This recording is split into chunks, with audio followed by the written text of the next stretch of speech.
この動画をご覧の良い子の皆様、お久しぶりです。そして、おはようございます。いるだけで、列車が遅延したり、想定外のハプニングを引き起こす、特急呪物の、ゆっくりさんでございます。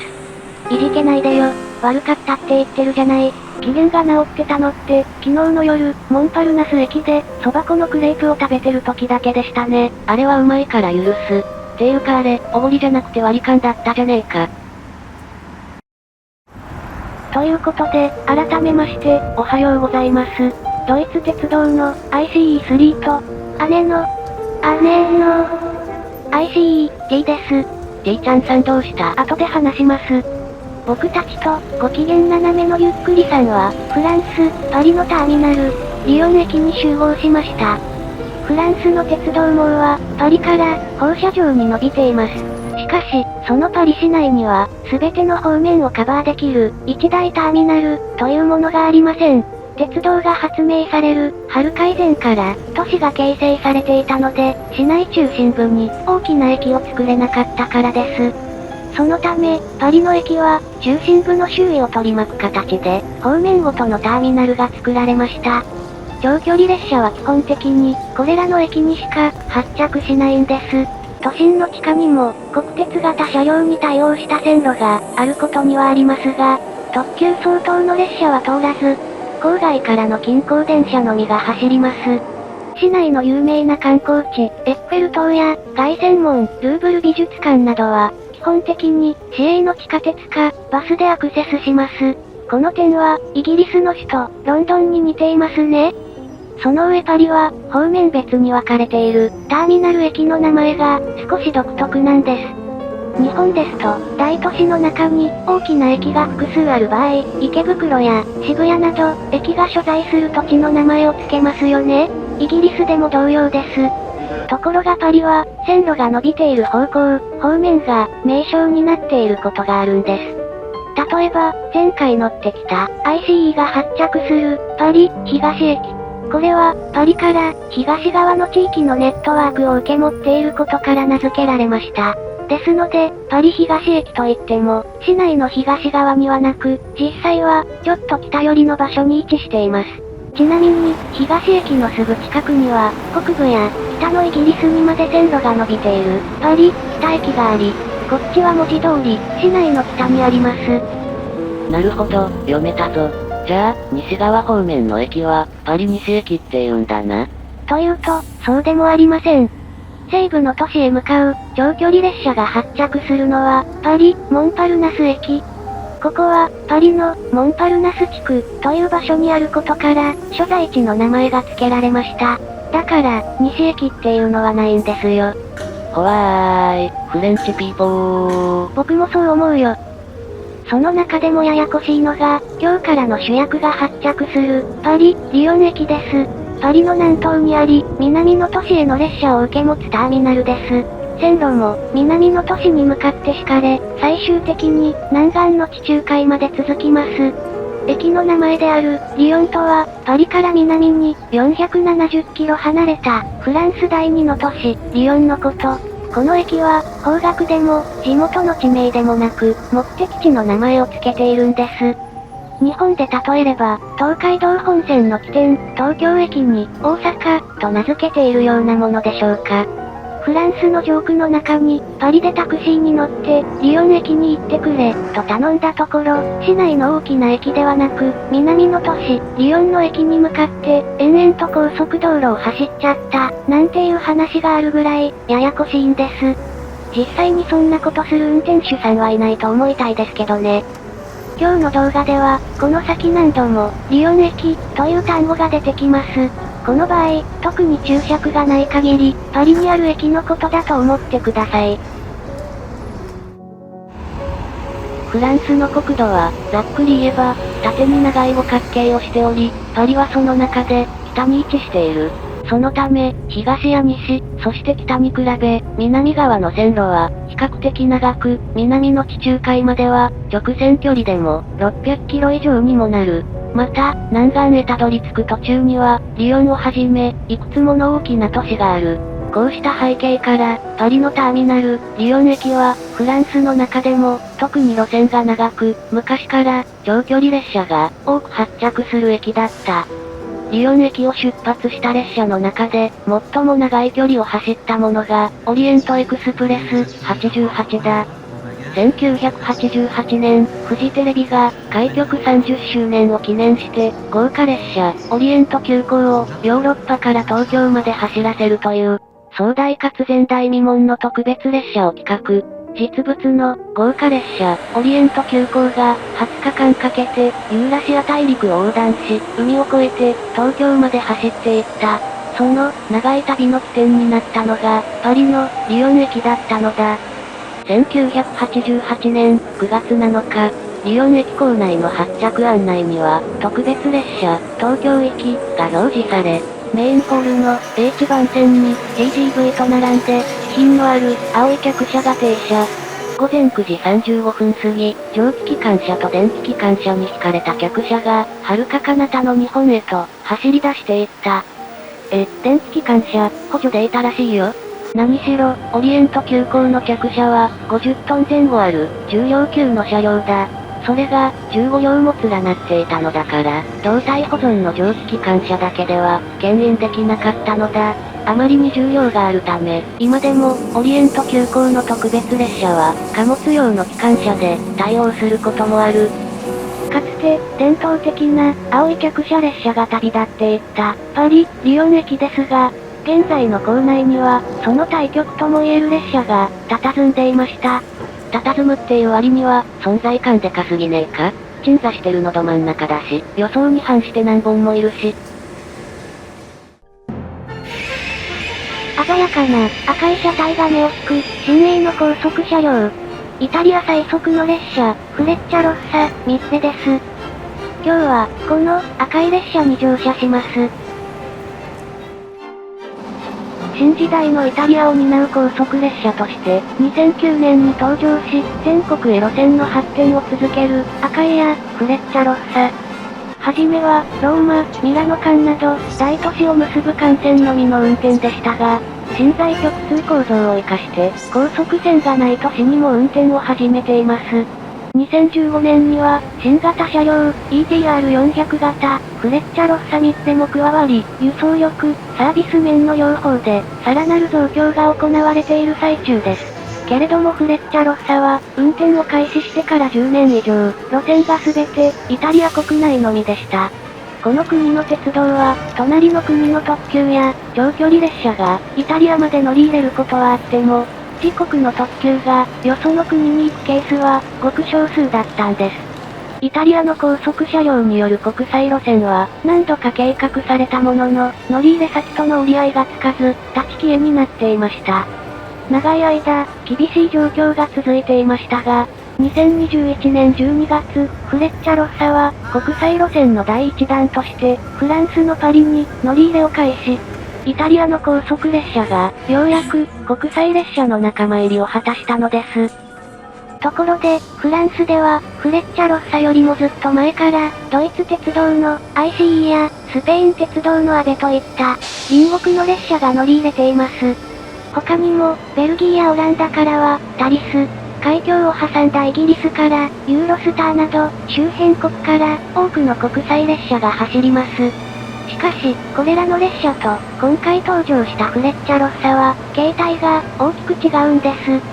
まず、ドイツの ICE と、スペインのアベ、この2つの列車は、フランス国鉄との共同運行です。乗車券の販売や、列車の運転を協力し合っていて、お客さんは、両国どちらの窓口でも、同じ切符が購入できます。事実、前回僕たちが乗った ICE のチケットは、ドイツ鉄道ではなく、フランス国鉄のサイトで発見しました。もちろん、乗車券による収益は、2つの鉄道会社間で分配します。それから、ユーロスターとタリスは、フランス国鉄とは違う、別の独立した会社、という位置づけです。ならば、ライバル関係かというと、そうでもありません。ユーロスターもタリスも、フランス国鉄の列車と、路線が被らず、競合相手になっていない上、両社とも運営には、フランス国鉄が関わっているので、半分身内のようなものなのです。一方、2021年に運転を開始したフレッチャロッサは、完全な別形態。フランス国鉄の高速列車、TGV が走る路線に、よそ者が新規参入した、という構造です。フランスにおいて、フレッチャロッサと TGV は、同一の路線を走る、別会社の列車なので、フランス国鉄とは、直接のライバル関係となり、運営も完全に別の体制です。乗り入れる駅や、線路こそ同じですが、フランス国鉄の窓口で、フレッチャロッサの切符を買ったり、問い合わせや、各種サービスを受けることはできません。そのため、フランスの主要駅構内には、フレッチャロッサ専用の券売機が設置され、小さいながら、有人のカウンターも新設されました。ヨーロッパの鉄道は、2000年代から自由化が進み、それまで、その国の国鉄が所有してきた、駅や線路が、広く開放されるようになりました。使用料を払えば、新興の私鉄や、他国の鉄道会社が、国鉄の線路を使って、独自の列車を走らせることが可能になったのです。イタリアでは、この制度を利用して、2012年に、新興私鉄、イタロが運転を開始。真っ赤な車体の列車で、フェラーリのイメージを伴い、一躍話題になりました。それってプラスになってるんだろうか。F1 見てなければ大丈夫だよ。また、ドイツですと、格安長距離バスを運行する会社が、鉄道でも、格安列車で参入し、新たな風を吹き込んでいます。そしてフランスでは、隣国、イタリアの大手、トレニタリアが、自社の高速列車、フレッチャロッサと共に、高速鉄道業界に乗り込んできたのでした。ただ、いくら制度上は、自由に開かれたといっても、他の国で事業を展開する場合、その土地に古くから根付いている、商習慣を理解したり、各方面の認可、調整が欠かせません。それに、国ごとに、言葉も法律も異なり、いくつものハードルをクリアする必要があります。そのため通常は、現地にある会社や投資家と手を組み、事業認可や、各種の交渉を、スムーズに行う、という手法が取られます。例えば、イタリアの新興施設、イタロ。あれもその一例です。あの会社は、従業員がほとんどイタリア人ですし、フェラーリの元会長が、設立に関わっています。おかげで、フェラーリのイメージが強く、フェラーリ特急、と、よく言われますよね。でも実は、イタリアの実業家が、フランス国鉄と共に設立した会社で、フランスの影響力が強い鉄道会社なんです。なるほど。だから車両が、地元イタリアのでもドイツ製でもなく、フランス企業の試作品を最初に採用したのか。それから、イタリアの大手、トレニタリアが、イギリスで特急列車を運営している、アバンティ、ウエストコースとも同様です。ブランド名に、イタリア語が使われ、塗装は、緑、オレンジ、そして白と、イタリアを連想させる要素が多いですけれど、あの会社は、トレニタリアが、イギリスのバス会社と共同運営している鉄道なんです。ところが、フランスの高速鉄道業界に参入したフレッチャロッサは、トレニタリアの独力、一応、計画開始に伴い、地元で一緒に事業を展開してくれる、パートナー企業や、実業家を探したのですが、条件の合う相手が見つからず、トレニタリア単独での運行になってしまいました。そのため、運転開始にこぎつけるまでに時間がかかり、幾多もの苦労があったそうです。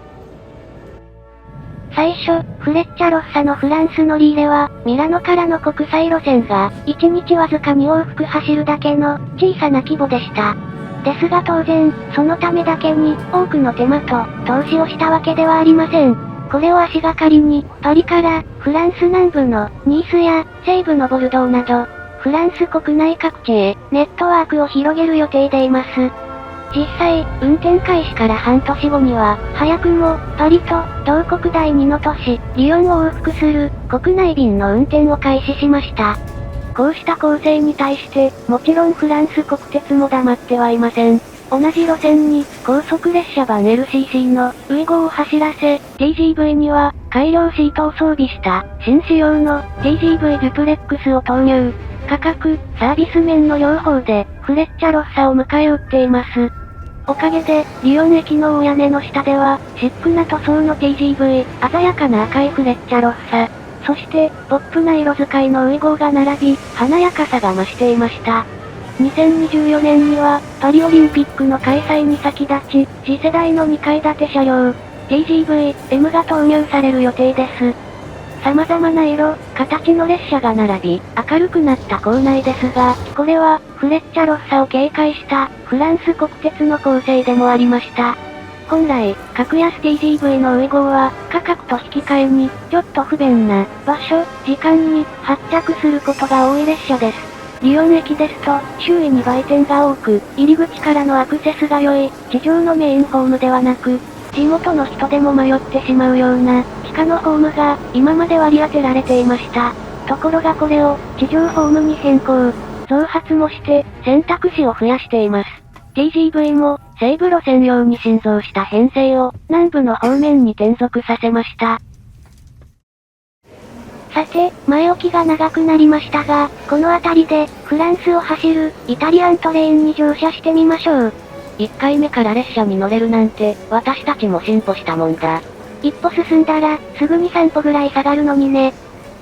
今回お世話になる列車は、午前7時26分パリ発、イタリア、ミラノ行きの、長距離便です。途中で、フランス第2の経済都市、リヨンや、自動車製造などで栄える、イタリアの工業都市、トリノを経由します。始発のパリから、リヨンの間、そして、トリノと、終点ミラノの間は、時速300キロで走ります。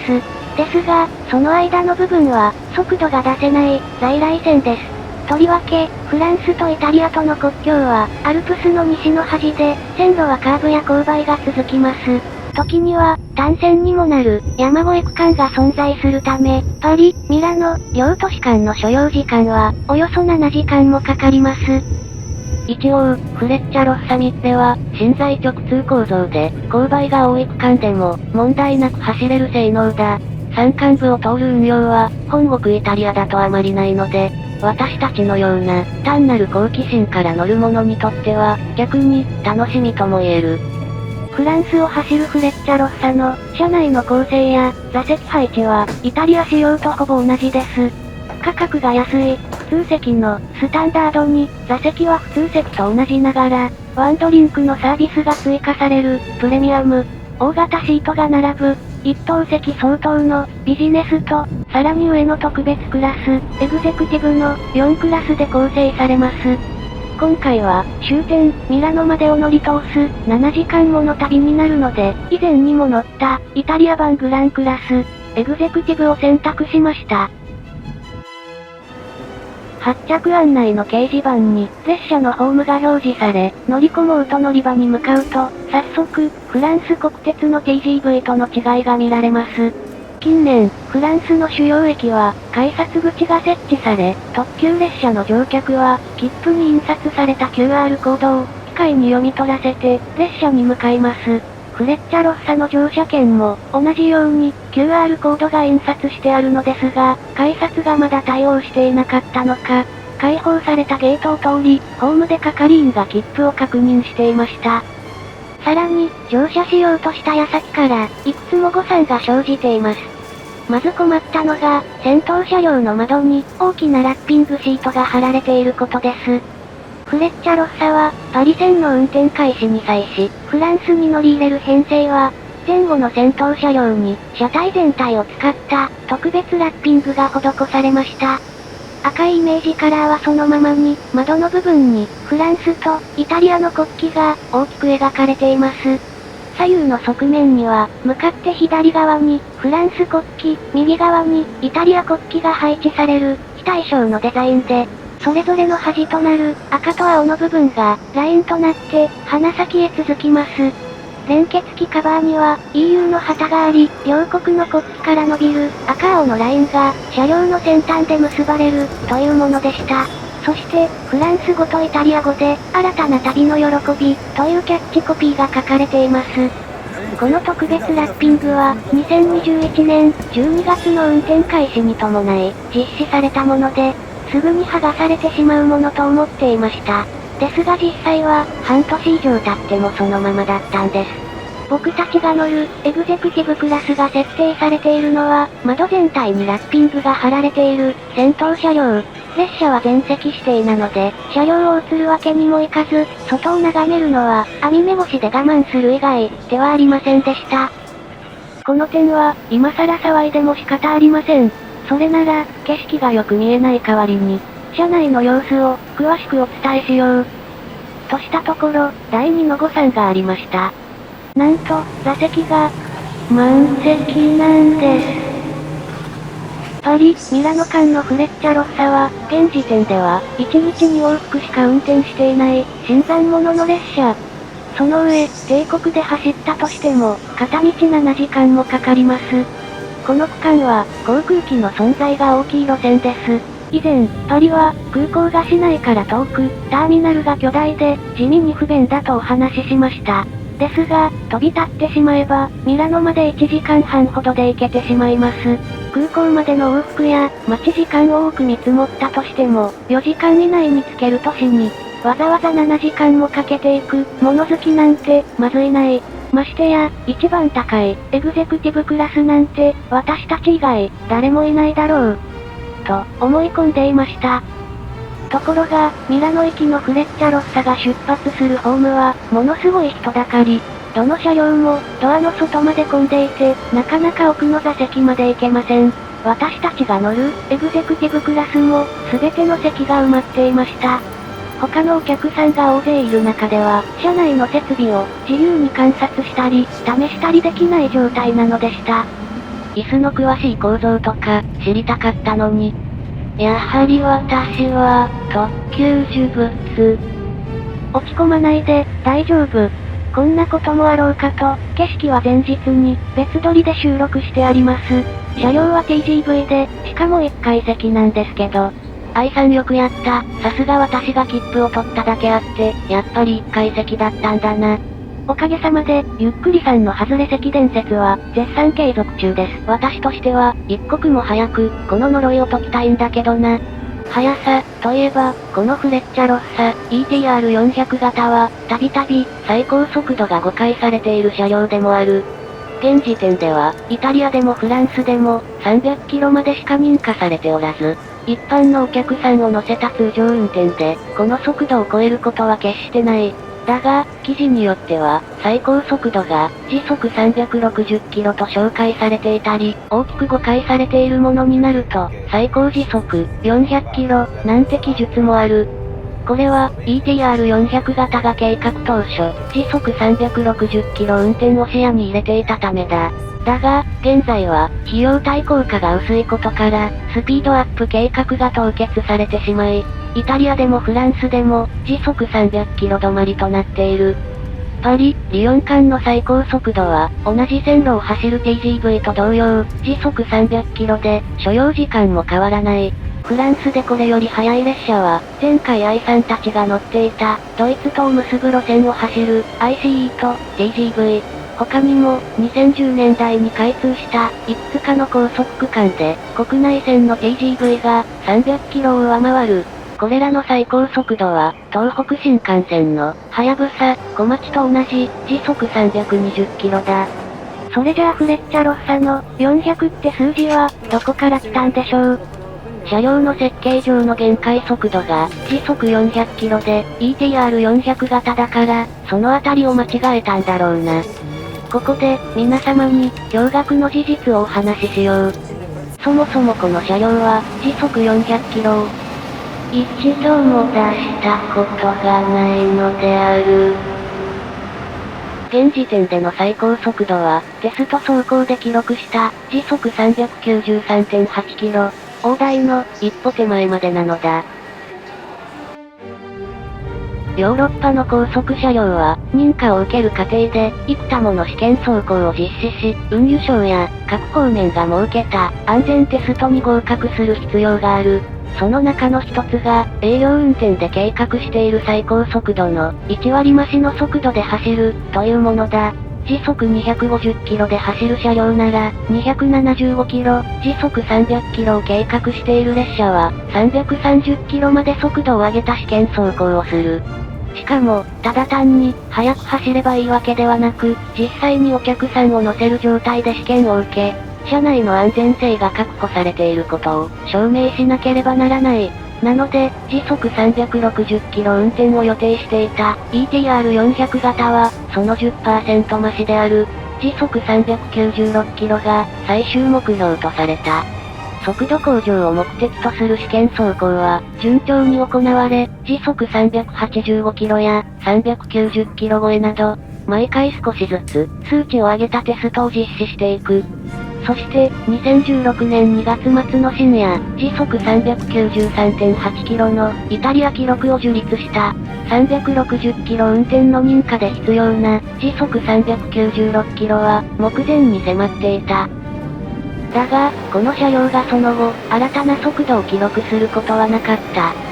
そもそもなぜ、フレッチャロッサは、時速360キロ運転を計画したのかというと、イタリアの幹線、ローマ、ミラノ間を、3時間から、最短2時間20分まで短縮したかったからだ。しかし、現状の最高速度、300キロを超えると、空気の抵抗が大きくなり、必要なエネルギーが大幅に増えてしまう。それに加えて、レールや車輪周り、架線の消耗も激しくなって、より頻繁で精密な、整備、交換が必要になる。おまけに、土台や送電設備が古く、速度向上のためには、構造を大きく作り変えなくてはならない区間まで存在した。30分の時間短縮に対し、かかるコストが増大する上、運輸省からも環境面を疑問視され、認可を得られる見通しが、立たなくなってしまったのである。一応、385キロの試験はパスしているので、目標値を少し引き下げ、時速350キロで運転する案も出されたが、やはりコストがかかりすぎることがネックになり、速度向上計画が、白紙撤回になってしまった。追加の試験をする必要がなくなったので、ETR400 型の、現時点での速度記録は、393.8キロ止まり、最高速への挑戦も打ち切られているため、しばらくはこの数字が、イタリアにおける、鉄道の速度記録となる。なので、巷で囁かれる、時速400キロは、今のところ、速度試験ですら出したことがない。ETR400 型はどの列車も、自身の限界性能より少し余裕のある、最高時速300キロまでで走行している。速度の話をしている間に、フレッチャロッサはパリを出発し、ミラノまでの長い旅を始めていました。次回から、この列車の様子や、沿線の街、それから車窓をご案内するつもりです。この窓で、どうやってお伝えするのか、悩ましいところではありますが、頑張れ愛さん、別撮りの景色があるんだろ。それ、次の、リヨンまでなんですよねー。その先は、まあ、野となれ山となれです。なんだ、いつもの私たちだな。計画なんて、考えるだけ無駄なんですよ。どうせ崩壊するんだから。それでは、先行き不明な、これからの旅にご期待ください。ここまで見てくださって、ありがとうございました。